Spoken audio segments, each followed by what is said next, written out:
Boa noite.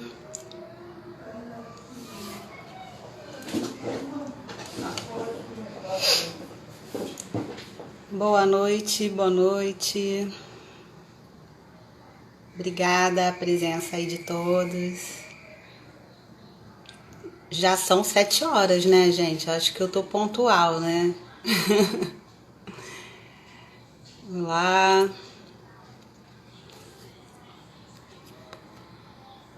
Boa noite a todos. Obrigada aí pela presença de vocês. Tô procurando a doutora Carla aqui. Cadê?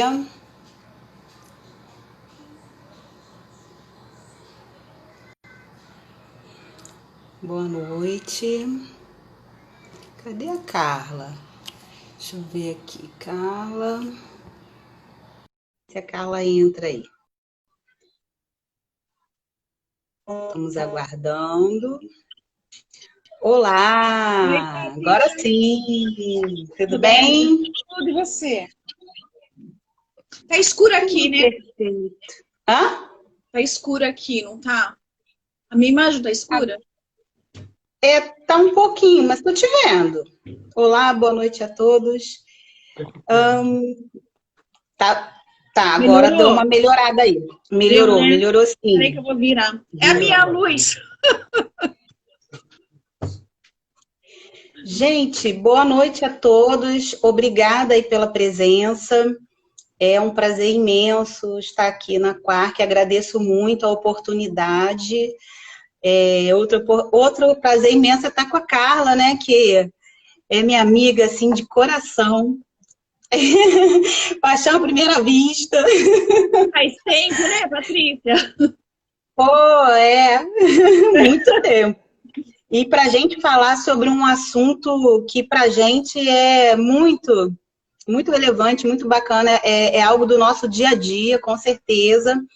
A doutora Carla Pereira é de São Paulo, é especialista na parte de sexualidade humana. É isso, Carla? Se eu estiver errado, me conserta. Pela USP. Isso. Isso. E mestre e doutoranda também nessa área de sexualidade. É fera, muito fera. Entendeu? A teoria. Não, é muito fera. E aí nós resolvemos conversar, né? Bater esse papo sobre os pacientes após a prostatectomia radical, né? Falar um pouco sobre a incontinência urinária e a disfunção sexual, disfunção erétil, que são os dois acometimentos aí que deixam eles mais estressados, né? E com toda razão, porque isso faz parte da nossa, como eu falei, do nosso dia a dia. Para a Carla, que estuda essa parte de sexualidade aí absurdamente, eu que também venho com os prostatectomizados desde de 2010, fazendo pesquisa, então, assim, eu acho que a gente escolheu um tema muito bacana para a gente conversar, né, Carla? É um tema bacana e também, assim, um tema que, principalmente a parte da sexualidade, a gente observa que os médicos, infelizmente, ainda eles não abordam esse assunto com os pacientes no dia a dia, né? Os pacientes chegam para a gente com um monte de dúvidas, né? Com um monte de fantasmas atrás, né, do problema deles.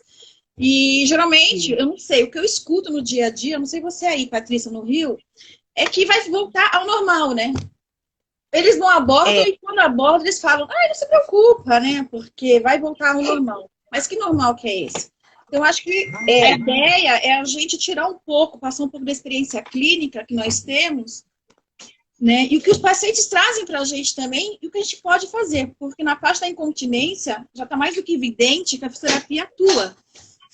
Então, a gente tem resultados maravilhosos. Agora, e na parte da disfunção sexual? Porque não é só da disfunção erétil, né? Então, a gente tem exatamente. anorgasmia, tem a climatúria também, que eles têm muito, que é a perda de urina durante o ato sexual em si, né? A intimidade sexual com a parceria, que isso são tabus ou levam a dificuldade desse homem retomar a vida sexual dele, né? E pouquíssimas pessoas falam sobre isso, né? Pouquíssimas pessoas falam sobre isso, né? Vê se melhorou, né? melhorou bastante. Melhorou A minha bastante. luz. Eu, eu tenho esses relatos também que você está falando aí, que vai melhorar, que vai voltar ao normal, né, para aguardar, mas assim, eu acho que tudo, eles se baseiam muito na literatura urológica, que está descrito lá que em até 2 anos esses homens eles podem vir se recuperar por si só. A questão é, 2 anos pode, né? Tem duas coisas aí, 2 anos, que é muito tempo, e a palavra pode, ou seja, ele pode, não quer dizer que ele vai. E a gente... Exatamente. E a gente que lida no dia a dia e vê a ansiedade, o estresse, muitas das vezes até mesmo depressão por conta da situação que eles estão vivendo, gente, 2 anos, a pessoa não aguenta. Não tem a menor condição. Tem algumas questões na parte sexual que eles não falam, por exemplo, quantos pacientes chegam pra gente que eles não têm a ideia de que eles vão parar, ou pararam, né? Não vão ter mais ejaculação. Eles vão ter orgasmo, não, mas não ejaculam mais. Mas como que eu vou lidar com isso? E aí, nessa sociedade penetrativa que a gente vive, isso para o homem é complicado ele entender, que ele pode dar prazer na parceria dele. Vamos falar em parceria, né? Porque tem as relações homoafetivas. E ele pode ter prazer também, que não está associado ao ato de ejacular. São 2 eventos diferentes. Então, isso, quando eles chegam para a gente e vêm com essas questões, falam, mas não consigo entender. Né? E a gente tem um papel importante. Para eles é difícil. Para eles é muito difícil. Ó, bastante gente já entrou. Ah, a Silvana tá aí, ó, que legal, show. Muito legal. A gente fez um roteirinho, vamos... Você quer começar com o roteiro? Aí a gente vai falando sobre o que é a prostatomia, os casos, o que o INCA passou pra gente em 2020, e a gente chega no tratamento, na parte de disfunção miccional. Nos finalmente. Então, vamos lá. Então, vamos lá. O câncer de próstata, vamos iniciar, né, pelo câncer. O câncer de próstata é o 2º mais comum nos homens, tá? No Brasil. Ele só perde para o câncer de pele não melanoma. Então, a gente tem aí as estimativas que estão sempre lá no site do INCA, né? Qualquer um pode ir lá e acessar. É um triênio, né? Então, hoje a gente tem lá... 9 mil para esse ano. Isso, bastante. Esse número ele vem crescendo ao longo... Eu tenho acompanhado de 2003 para cá, né? Eu costumo até fazer um gráfico, até nas aulas que eu dou, porque eu gosto de visualizar esse crescimento. E assim, ele vem crescendo bastante, e eu não sei, esse ano eu não fiz a comparação, mas até a última estimativa, ele tinha em torno de também 60 e poucos mil casos, e o câncer de mama feminino... alguma coisa, e agora está em quase 69 mil. Eu peguei essa semana que eu dei aula, sábado, sobre prostatéria. Eu também dei aula essa semana. E aí... a estimativa para 2020. Isso aí, 2020 a 2022, tá?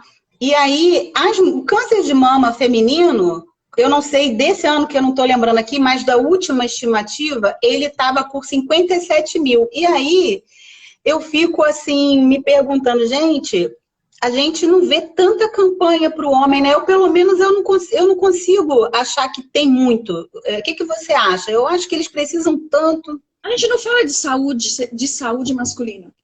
A mulher, né, tanta campanha. A única campanha que tem é por câncer é pro Novembro Azul, né? Ninguém fica falando sobre outras coisas, né?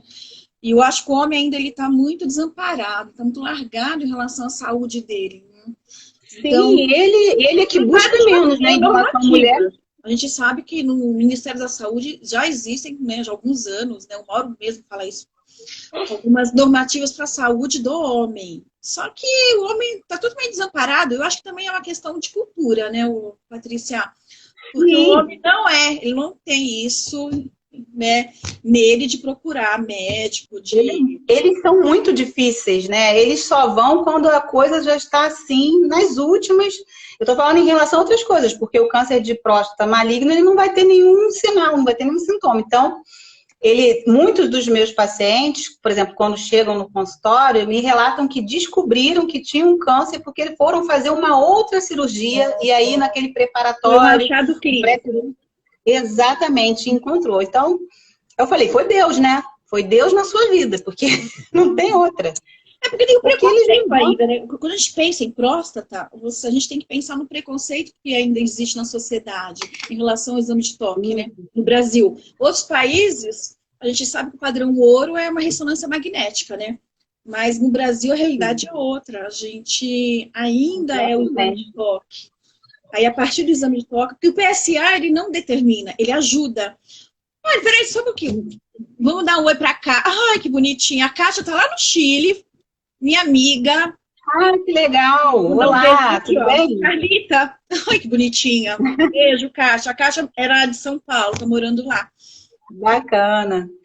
Então, aqui eles chegam, eles vêm com o exame do PSA, com uma ultrassonografia, né, da região perineal.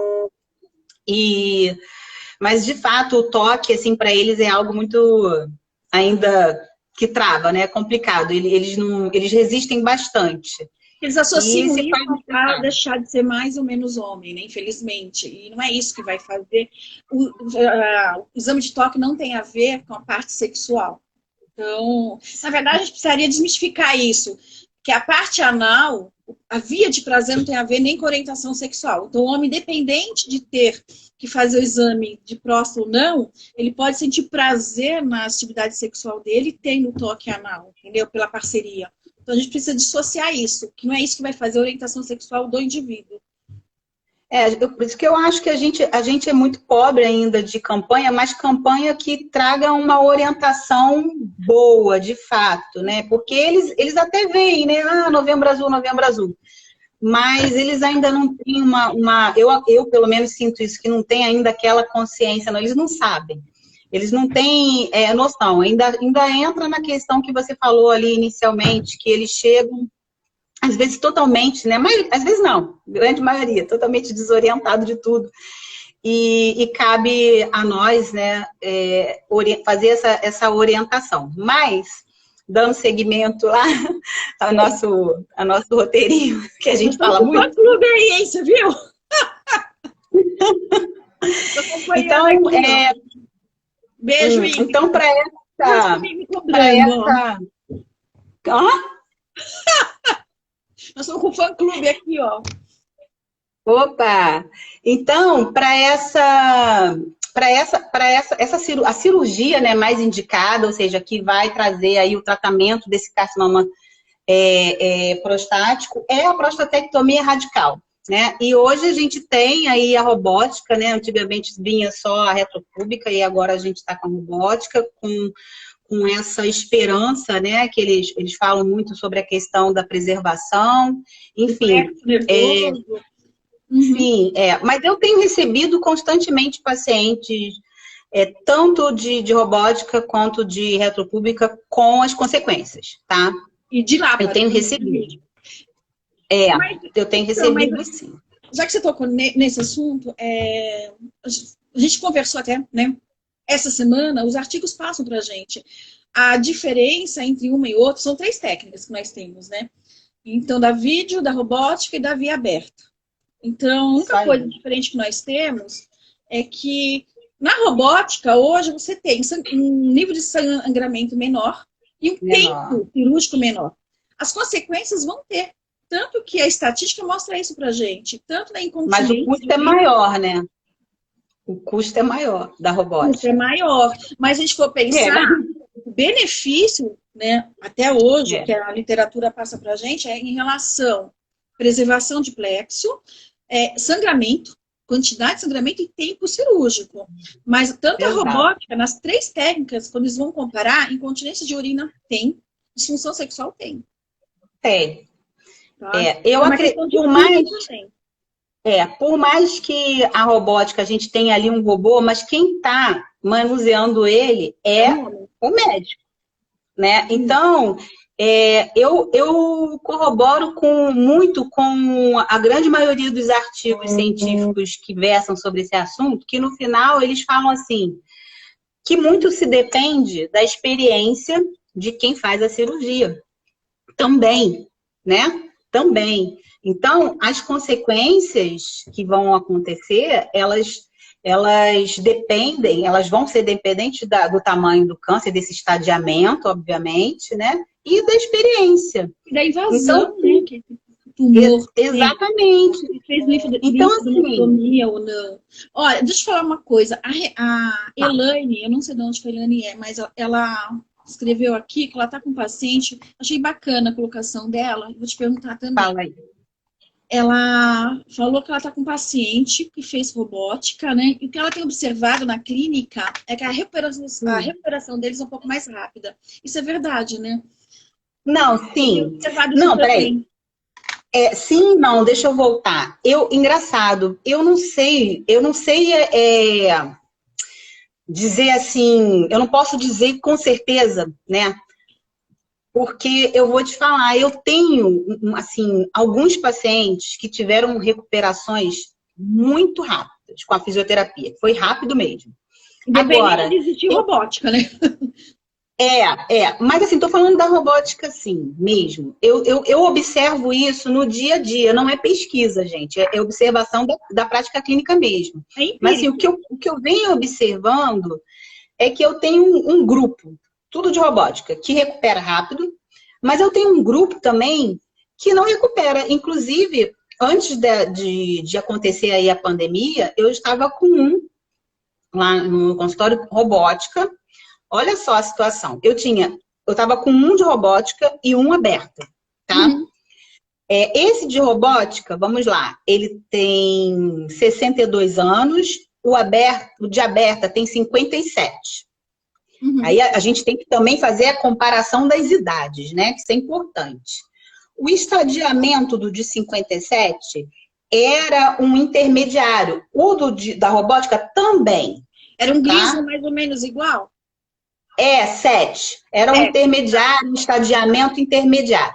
Então, o que aconteceu? Esse da aberta recuperou maravilhosamente bem a parte de incontinência e depois ele entrou para a questão da disfunção, né, da parte de ereção e também deu uma recuperada muito boa, voltou a ter relação sexual dele, graças a Deus.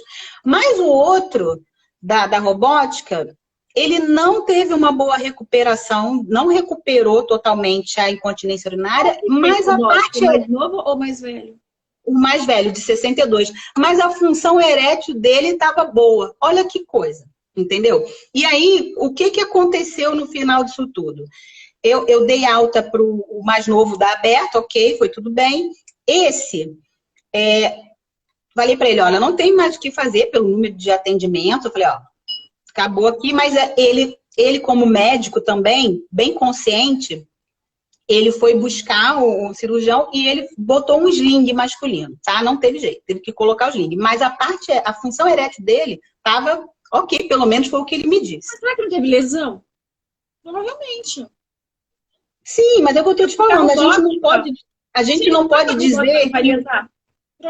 a gente não pode dizer que um vai recuperar mais rápido do que o outro. Isso vai depender muito, muito. Tem muitos fatores aí, né, que podem interferir. Dinâmica ou não? O da robótica, não? Não. Não fez, não. Se fizeram sling, mesmo assim, tá? Fizeram. Mas foi o que resolveu a vida dele. Depois ele me deu o retorno. Chegou para resolver a vida de todo mundo. Mas é o que as pessoas acham, né? A Nádia lá de São Luís, ela está perguntando isso. Eu conheço a Nádia. Qual das 3 técnicas tem menos consequências? É isso que a gente está falando, Nádia. São muitos fatores. A gente vê que todas têm consequência. Pode ter, em termos de estatística, a robótica um pouquinho menos, tá? Sim. Até pelo tempo de exposição que esse paciente fica. Agora, também se bem que a nossa amostra é uma amostra que tem viés, né? Porque quem procura a gente são os pacientes que tiveram complicação não, que estão com algum problema, né? Então a gente tem um viés aí na nossa amostra. Mas todos que vêm pra gente, seja de aberta, robótica ou de vídeo, hoje no consultório eu recebo praticamente só robótica. Só vira aberta quando dá algum problema. Eu tô com um paciente que deu problema na cirurgia, que era para levar 1h30, levou 8h30. Eles reverteram para aberta. Reverteram para aberta. No meio da operação ele foi para aberta. E aí, claro que as consequências foram maiores, né? Isso é óbvio, né? Com certeza. Eu acho que não chegou para resolver o problema, não. Eu acho que tem muita coisa ainda. O que eu percebo é que a gente, mesmo que a gente saiba o estadiamento, que a gente reconheça tudo isso, a gente ainda fica no escuro, porque nem tudo a gente pode controlar. Então, a experiência de quem faz a cirurgia, por exemplo, é um fator que não tem controle. Né? A gente está dentro de uma clínica, está dentro de um consultório, a gente recebe pacientes de diversos locais, de diversos médicos, quem trabalha com plano de saúde, mais ainda. Então, assim, eu acho que tudo que é proveniente de cirurgia, o que é um pós-cirúrgico, pode acontecer, pode ter tido uma lesão ali dentro que a gente não vai saber e que eles também não vão saber essa extensão nunca. Tem um outro ponto importante também, né? Que momento, isso é fato, né? A gente nunca vai saber o que aconteceu. Isso é fato. Agora, tem um outro ponto importante, é com quanto tempo que esse paciente chegou pra gente. Tem isso também. A gente sabe muita gente que chegar pra gente, a gente tem mais chances de recuperar num tempo menor, né? E ter um resultado melhor. O quanto de resposta ele vai dar pra gente.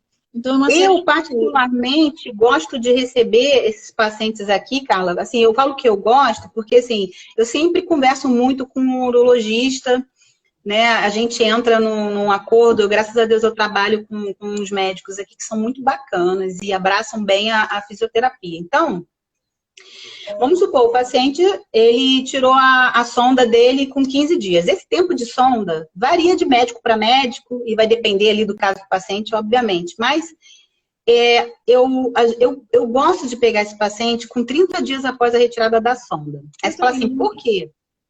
Porque essa uretra, ela fica muito dilatada e ele tem uma incontinência ali que não é, eu chamo de pseudo-incontinência, não é uma incontinência verdadeira.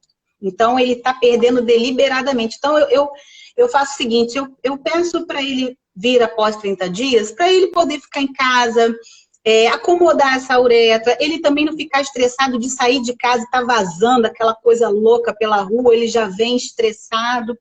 E aí, após os 30 dias, eu inicio a fisioterapia. Mas você começa com eletro já ou não? Eu começo com eletro depois de 45 dias. Eu começo com exercício. Olha só, eu prefiro começar com exercício, porque muitas das vezes eles assim, são todos descoordenados, né? A gente tem que ensinar bastante ainda. E, enfim, depois que eu consigo, aí eu não tenho um tempo que eu entro, né? Eu observo muito o paciente. E aí eu entro, sim, com a eletroestimulação e eu gosto de trabalhar junto com o biofeedback. Mas, esses 30 dias aí, eu cheguei nesse acordo dos 30 quando eu estava lá na coleta de dados dentro do hospital. Então, isso foi uma decisão unânime da urologia por conta disso. Eu acho interessante para nós fisioterapeutas não iniciar logo de cara. Fala qual hospital que você estava. Muita gente não deve saber.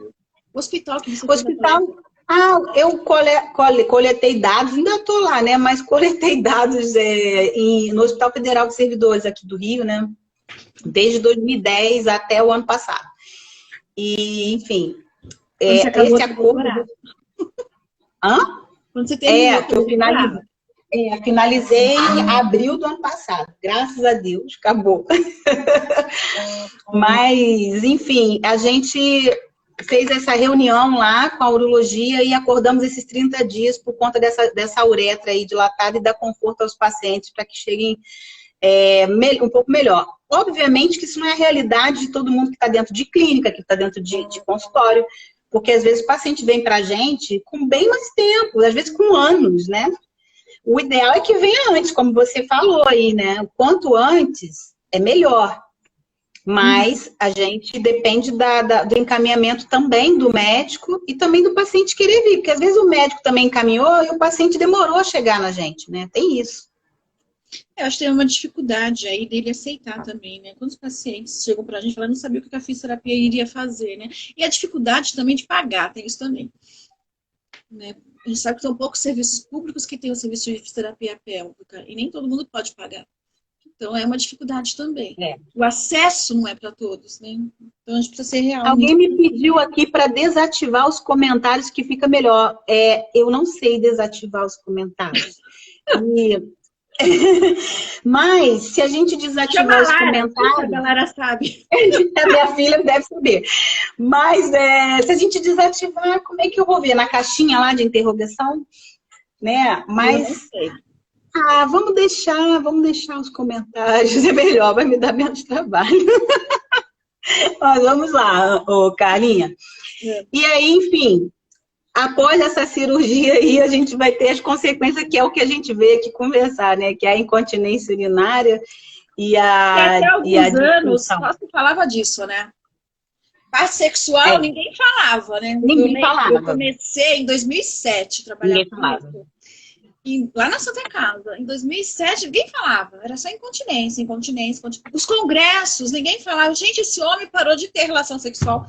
Ele passou a ser sexual. Impressionante. Por quê? Por causa dessa sociedade penetrativa, que a gente precisa trabalhar isso também. Você sabe, Carla, você está tocando num assunto aí bem interessante. Você sabe que quando eu peguei a pós-graduação da antiga Universidade Gama Filho...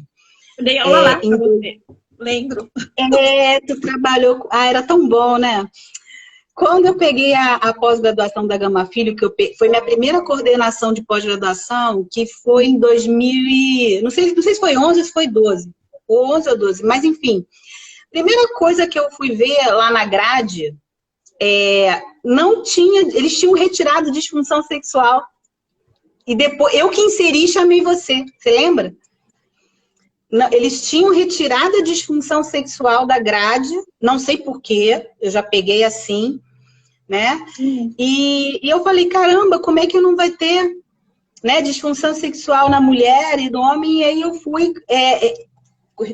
fiz lá o cronograma das disciplinas e foi quando eu convidei a Carla para ministrar. Para falar sobre a sexualidade. Oi? Mas se a gente for pensar na parte sexual, né? Vamos pensar em sexualidade, né? O sexo é um grão de areia dentro desse campo que a gente entra, né? Se a gente for pensar, se a gente for um pouco mais... vamos pensar numa formação de graduação. Ninguém fala sobre isso. A gente aprende o que na faculdade? Tratar AVC. Vamos para a parte de neuro, né? Neuro, quando vem pra gente, AVC lesado medular, né? Ou por trauma. Essa parte na minha época, né? Não vou falar quando, mas na minha época, a gente nem questionava a parte, pois é, de urina, nem a parte de anal. É como se o indivíduo deixasse fazer xixi e cocô. Eu não vi nada disso na universidade. Também não. E aí, se a gente for pensar nisso, a parte sexual... Quem pergunta para uma mulher que tem câncer, para um homem que tem câncer, quem pergunta para um AVC, né, um lesado medular, se tem relação sexual?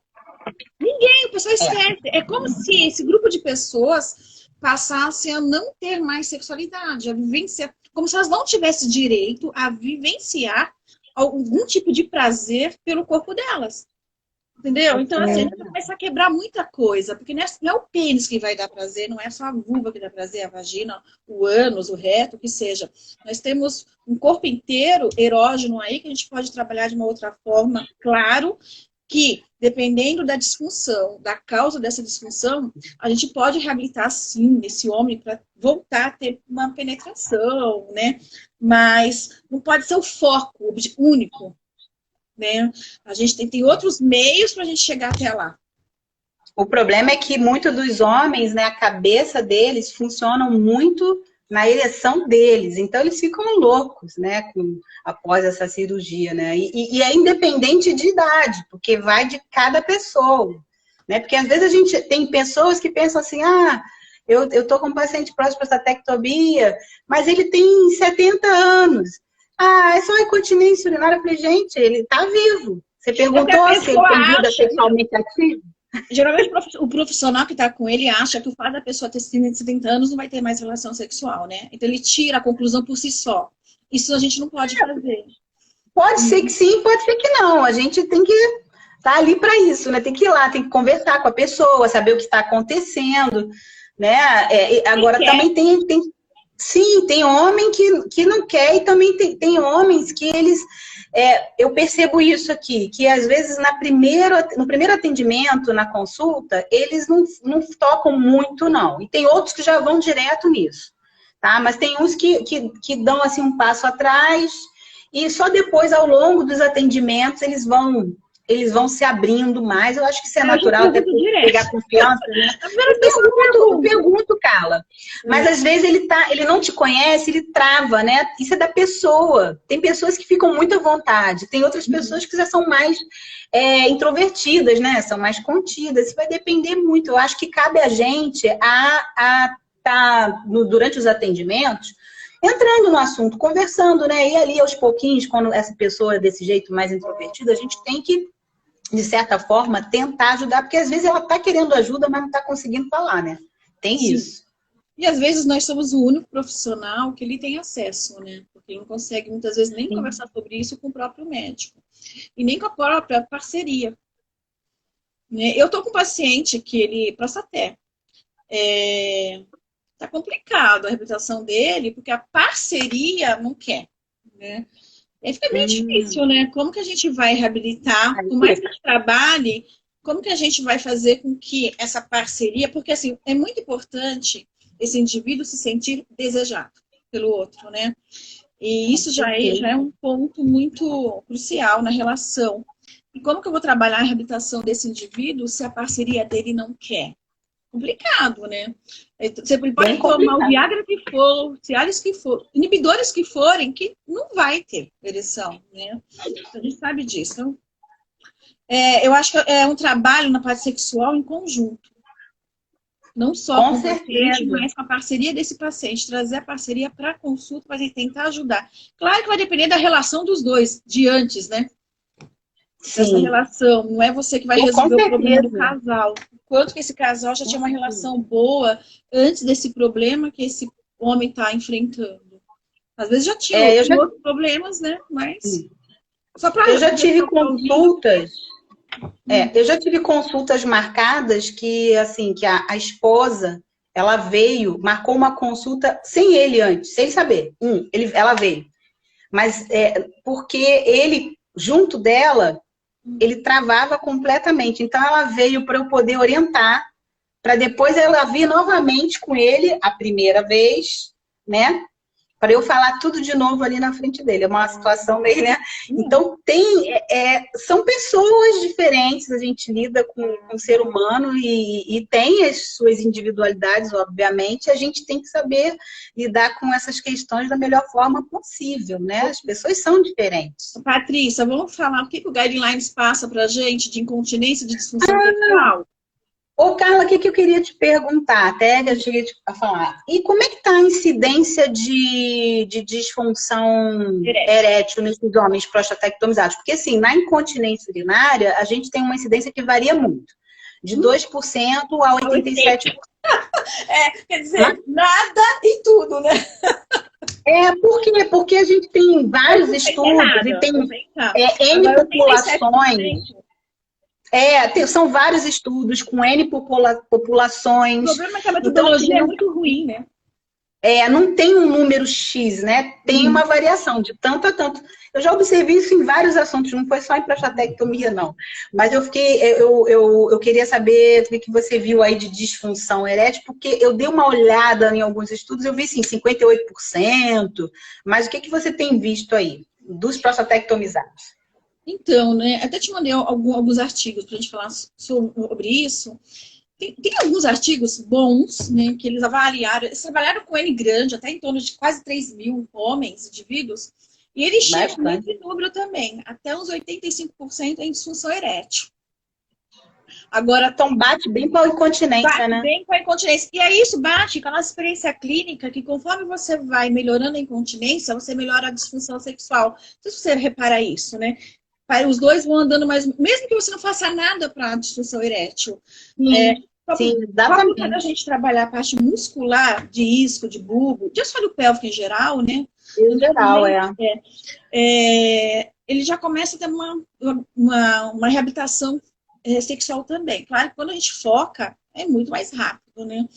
Agora, o Sim. que chama a atenção da gente também, que não é só disfunção erétil, porque a gente fala muito de disfunção erétil, os guidelines falam de disfunção erétil pós-prostatectomia, só que o pessoal esquece do desejo sexual, esquece do orgasmo, da anorgasmia, que é a ausência ou dificuldade de chegar ao orgasmo. E quando esse homem vai para uma rádio, tem que fazer uma rádio, ou vai para uma inibição de hormônio, piora mais ainda. A libido dele vai lá para Muita baixo. coisa. A libido Pois pela é. vida. Tem depressão, É tem porque fadiga, tem uma série de coisas. Então, não a é só hormonioterapia detona, né? hormonoterapia, o bloqueio de testosterona. Então, não é Detona. só a parte erétil, né? Tem toda uma outra parte envolvida que esse homem, ele começa a perder o desejo, né, ou o prazer pela vida. Ele não tem mais vontade de fazer exercício, não tem vontade de comer, não tem vontade de trabalhar, não tem vontade de nada. E se ele vai fazer uma rádio também, né? se ele vai fazer a rádio, para mais ainda, que a gente sabe que gera queimadura interna. Aí o esfíncter... Gente, acaba com o esfíncter pra gente, até pra gente trabalhar esse indivíduo. Fica muito mais às vezes a gente recebe eles antes, aí reabilita, fica legal com da incontinência. Aí, daqui a um ano tem uma recidiva de PSA, porque pode acontecer, né? Aí faz a rádio, acabou. O cara volta tudo. Ai, que tristeza.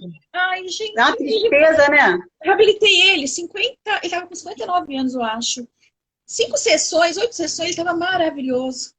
Depois de um ano, foi pra rádio. Agora tá incontinente. Eu dei mais 10 dias pra ele. Tá até fazendo física. Eu nunca consegui reabilitar ninguém após rádio que veio nesse esquema, não. A gente reabilitou, foi pra rádio, voltou, eu não consegui mais. Nenhum. Eu dei agora 2 semanas, eu conversei com ele hoje. Eu dei um prazo de 2 semanas pra ele. Eu pedi pra ele comprar o Phase, ensinei pra ele fazer em casa, ele tá fazendo neuromodulação. Nós já estamos com 2 meses. Eu falei pra ele, mais 10 dias. Se não melhorar, eu vou conversar com o Uro pra ele fazer um exame, alguma coisa, pra ver como que tá esse esfíncter, como que tá o fluxo, porque eu acho que ele vai pra sling. Aí eu com o urologista e com ele, porque vai ter que avaliar se ele é elegível para um esfíncter artificial ou para o sling, que eu acredito que não, acredito que é mais para o artificial por conta da queimadura da rádio, mas enfim, o urologista tem que ver isso direitinho, né? Mas a gente precisa trabalhar com um limite aí também, né? Eu preciso trabalhar com prazo, porque não adianta ele ficar fazendo físico pro resto da vida. Não vai, gente. Com certeza. Provavelmente. Eu costumo dizer. Eu tô com vou trabalhar. O pessoal pergunta muito assim, em torno de quantos atendimentos você acha que pode recuperar uma incontinência? Eu gosto, para tudo que eu faço, independente de prostatectomizado ou não, dentro da fisioterapia pélvica em geral, eu gosto de dar uma olhada. Eu pego assim, eu vou lá no PubMed, faço uma busca de uma revisão sistemática ou de uma meta-análise mais recente que tiver, e eu olho ali os artigos que estão ali dentro e faço a média do número de atendimentos. Aí eu vejo o seguinte, tem uma média de número de atendimentos X. Bom, então vou trabalhar com essa média aqui. Agora, por exemplo, prostatectomia radical, se eu for me basear do que eu fiz de doutorado e mestrado, que foi o que eu trabalhei com tratamento para incontinência, não a disfunção, tá? Eu trabalhei com uma média de 20 atendimentos, até 20 sessões, tá? Então, mas isso aí eu trabalhei. Fazendo eletro, bio, exercício. Não, o que eu utilizei nessas pesquisas foi eletroestimulação mais cinesioterapia, não entrou o bio, não. Só os exercícios. Você está falando da experiência clínica, você está falando das meta-análises, média de 20. Não, foi do que eu fiz de artigo que eu publiquei, o que eu encontrei ali. Só que tem um detalhe muito grande. É o que eu falo, toda vez que a gente for buscar, né, porque o artigo é para isso, é para a gente ir lá e reproduzir o que dá certo. Mas assim, a gente tem que ver o seguinte, aquele paciente que foi lá feito na pesquisa é igual ao seu paciente? Tem a mesma idade? Né? Ele está dentro daquele tempo de pós-cirúrgico? O estadiamento estava ali dentro? Não consegue chegar a conclusão nenhuma. Porque os artigos... porque, na verdade, o que acontece? Os artigos experimentais, eles têm que fechar, né? Tem que fechar a amostra para poder fazer o experimento. Então, quando a gente vai buscar, a gente tem que observar a característica. Se o seu paciente bate com aquela característica, legal. faz o que o artigo fez, reproduza, vai dar tudo certo. Agora se não dá, o que você observa? vai ter que buscar outro.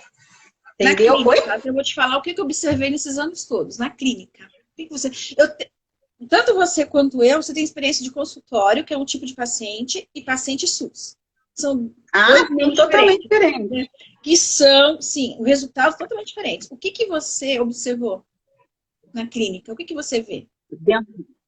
Olha só, na clínica, eu gosto muito de trabalhar com biofeedback, né? E a eletroestimulação, tá? Mas... Oi?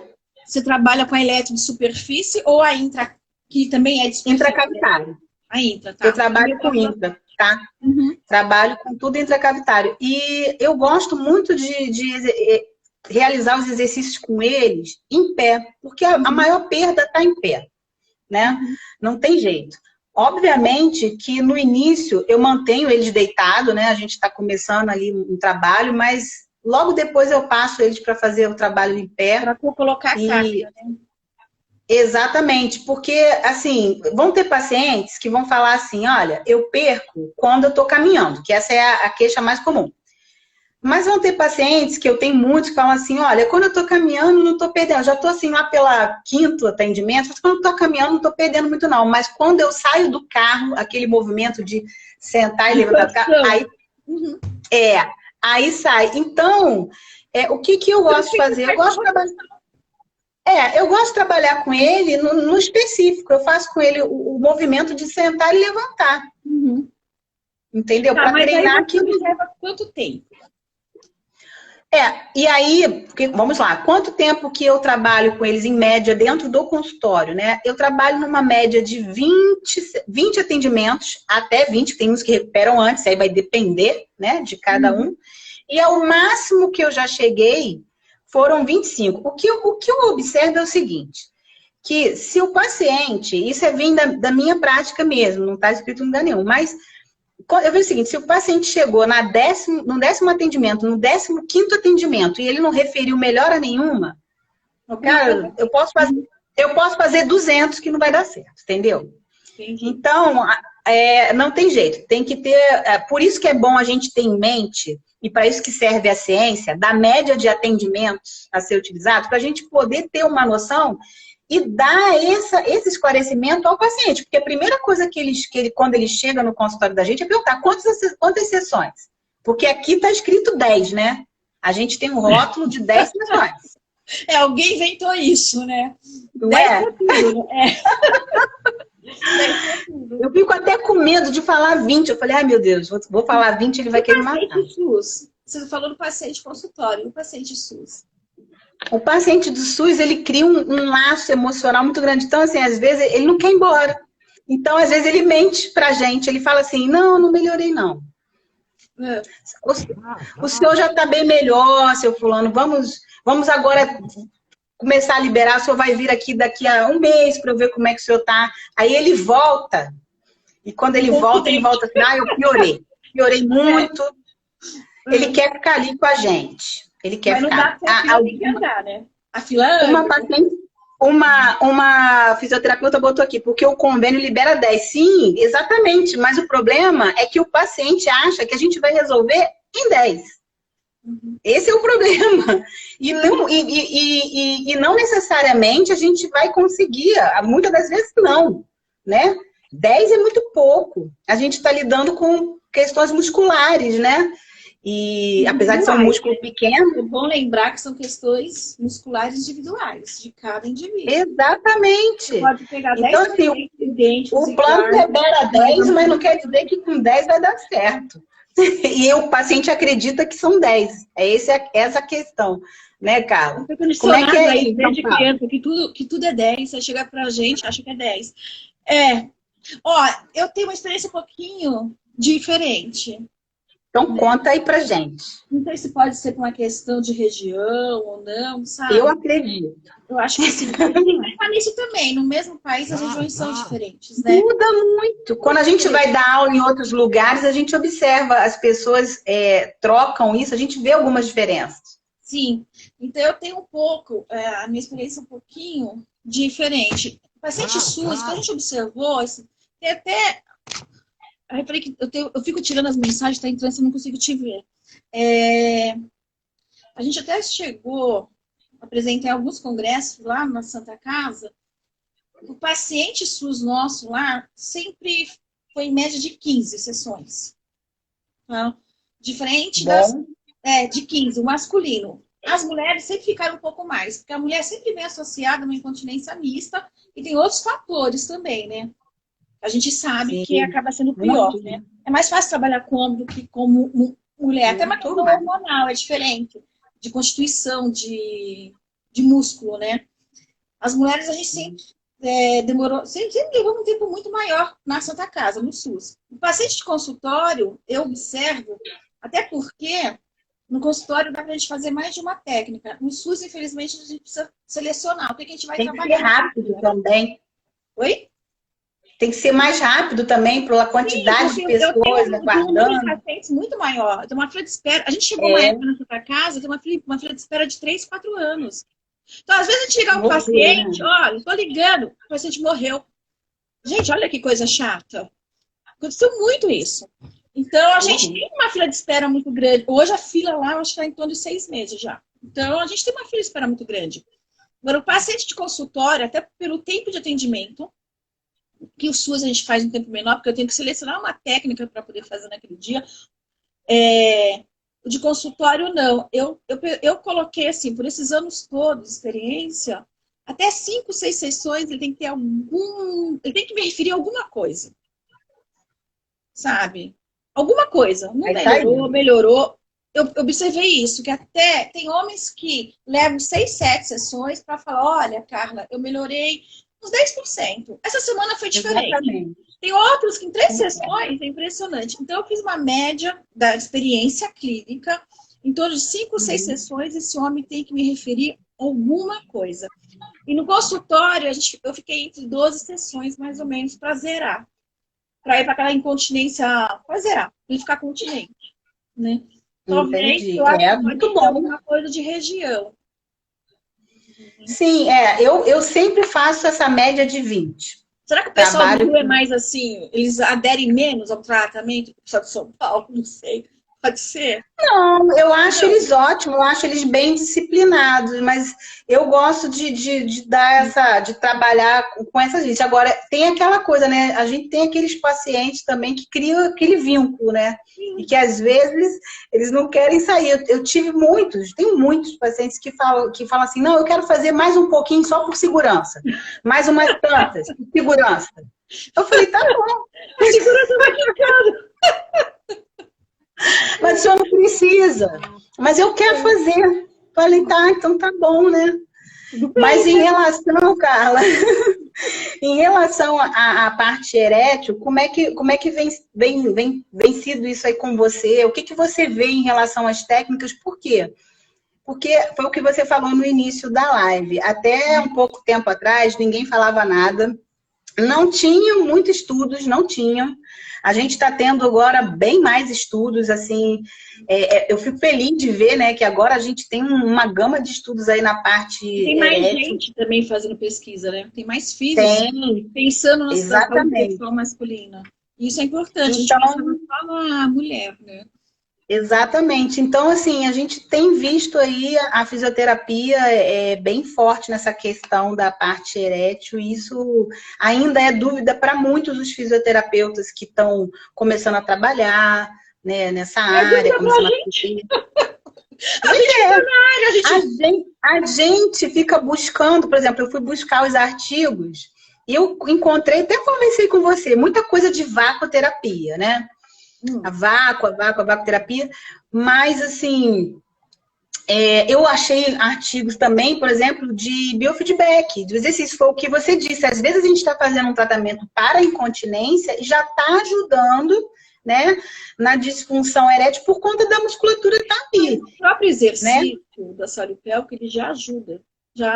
Entendeu? Ele já ajuda na parte da contração, e isso daí a gente já sabia, já tem. Agora, vamos pensar em guidelines, tá? A gente fala depois a gente fala da nossa clínica. Aquilo que a literatura passa pra gente, né, aquilo que o mundo está fazendo e aquilo que a gente está vendo na nossa clínica. Aquilo que é empírico para a gente, né? Até porque o guidelines, você viu que eu te mandei ontem, 2020, né? Europeu, Sim. né? Então, tanto o americano e tanto da Europa, o que ele traz para a gente? Que é o que o mundo seguia. Primeira linha. Isso eles dividem em 3 linhas. Tá? Tratamento de primeira linha, o homem tirou a próstata, tá? Foi para casa. O que vai fazer para a parte sexual? Tá? Eles vão dar, geralmente, em primeira linha, vacoterapia, que não é da físio, vamos deixar bem claro, não é recurso da físio. Eu sei que tem um pessoal no Congresso falando isso, que é da físio, mas não é. A vaco tem há anos, centenas de anos, uma coisa bem antiga. Psicólogo pode passar, o médico pode passar, sabe? O terapeuta pode passar, então não é recurso da fisioterapia.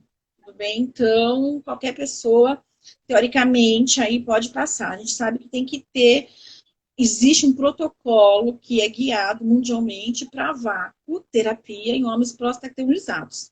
Então, primeira linha, vácuo, né? Começando assim que tira a sonda. Quanto mais cedo começar, a gente já sabe que o retorno dá a chance de voltar, né? Esse homem ter uma função erétil é mais promissor aí. E a parte de tomar os inibidores de PD5, 5 miligramas por dia durante um ano. Então, esse daí é primeira linha. Não deu certo, vai para a segunda linha, que é o quê? Injeção, né? Intracavernosa. E faz um período aí, não deu certo, vai para a prótese peniana. Teve uma web semana passada que eu assisti, alguns médicos já estão juntando segunda linha com primeira linha. Eu achei legal isso, interessante. Porque eles estão vendo que, empiricamente, na clínica, quando você faz injeção intracavernosa junto com a vácuo e junto com o inibidor de PD5, tem um resultado melhor para a função erétil. Mas isso ainda não tem artigo. E ontem eu assisti uma outra web também, o pessoal falando, teve um médico do Piauí, eu não lembro o nome dele, né? Depois de uma certa idade a gente não lembra. Ainda bem que eu lembro da informação. É que tinham vários médicos, né, falando. Mas o que me chamou a atenção foi que não adianta a gente tomar, gente, né? O homem tomar Viagra, Tadalafila, Cialis, num dia que ele fizer uma ingesta de dieta gordurosa, que parece que inibe. Interessante isso, hein? Interessante isso. Então, não adianta comer uma feijoada, comer, sei lá, uma barriga de porco aí, né? Que agora é moda, né? Então, o nome e tomar e querer, né? E outra coisa, não é só tomar e ficar esperando que o pênis suba, né? Pelo amor de Deus, né? O cara fica Exatamente. lá, vai tomar 3, né? Se enche, né? Infarta, mas o pênis não sobe. Então, ele tem que estar ligado, ele tem que estar concentrado, presente na relação com a parceria, ou com ele mesmo, né? Porque ele pode se masturbar. E isso é uma outra coisa que é importante.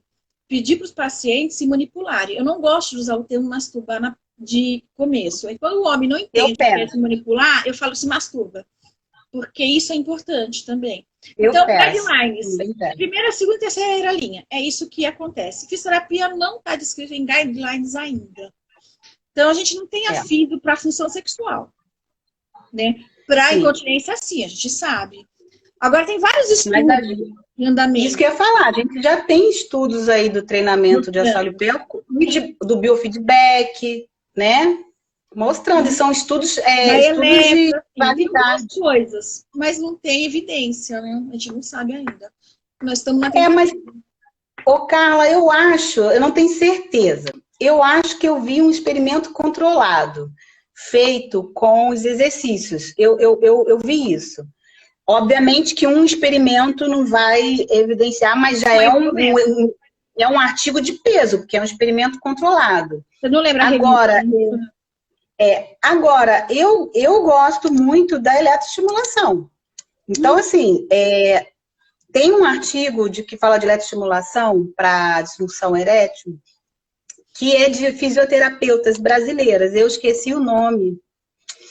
e elas fizeram com eletroestimulação e tiveram bons resultados. Porque a gente tem que ver, é legal a gente ver essa parte da fisiologia, né, Carla? E você, obviamente, domina isso muito bem, mas o endotélio peniano, ele tem lá uma liberação de óxido nítrico, e o óxido nítrico, ele é aí um dos principais neurotransmissores para mediar o que? A ereção peniana. E nesse estudo que elas fizeram, elas se baseiam num estudo que foi realizado com animais, inicialmente, em que eles viram que a eletroestimulação funcional estava promovendo uma regeneração desse endotélio com uma maior liberação de óxido nítrico, favorecendo o relaxamento do músculo. Tem artigo falando que exercício faz liberação de óxido nítrico também, peniano.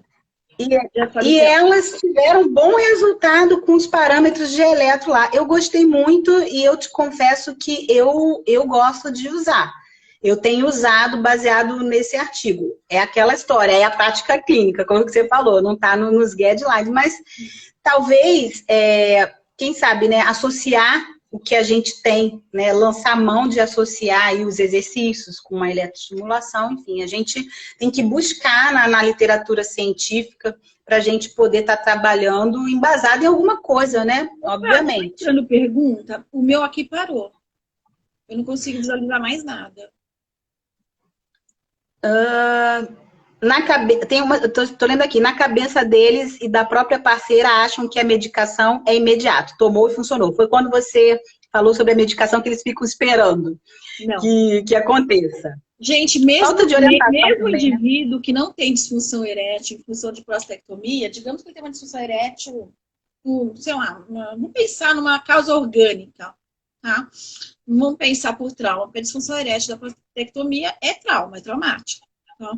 Agora, mesmo numa causa orgânica ou numa causa psíquica, pode tomar o Viagra que for, o estimulante que for, se ele não tiver desejo, se ele não tiver estímulo e não tiver presente e concentrado, o pênis não sobe. Tá? Então... tem que ter uma comunhão aí muito boa com o parceiro ou parceira, né? Ou com ele mesmo, né? Ele pode fantasiar, ele pode...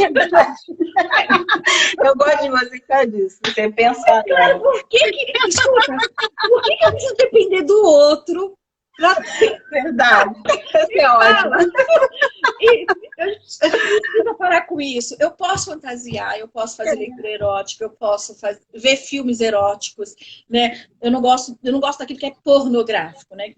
Pornográfico é tão falso, né? Então, mas o erótico faz com que você fantasie. E a fantasia é sua. Sua mente que vai fantasiar. Passou o tempo, a gente tem que se despedir, porque senão vai cair. Então tá bom? Eu tô aqui toda hora olhando para ali, olhando o relógio, Eu achei que não tivesse tempo. Eu achei que a Quark tivesse, eu achei que não tivesse. Não, tem tempo. Gente, boa noite, muito obrigada a todos. Foi ótimo o papo, hein, Carla? Na live 2, então, vamos conversar com a Bia? Lembrando que vai ter sorteio depois que a gente, né? Depois que finalizar aqui, vai ter o sorteio e vai anunciar aí no próprio Instagram da Quark. Apesar de ser uma live masculina, nós vamos sortear cones vaginais. Exatamente. Mas foi o que a Quark deu pra gente. E tá muito bom, viu? Pra você modificar a vagina pra quando em uma relação heterossexual, exatamente, o homem tem a função sexual dele, tá vendo? Pronto. Isso aí. Gente, um beijo pra todos. Obrigada. Beijo, Carla.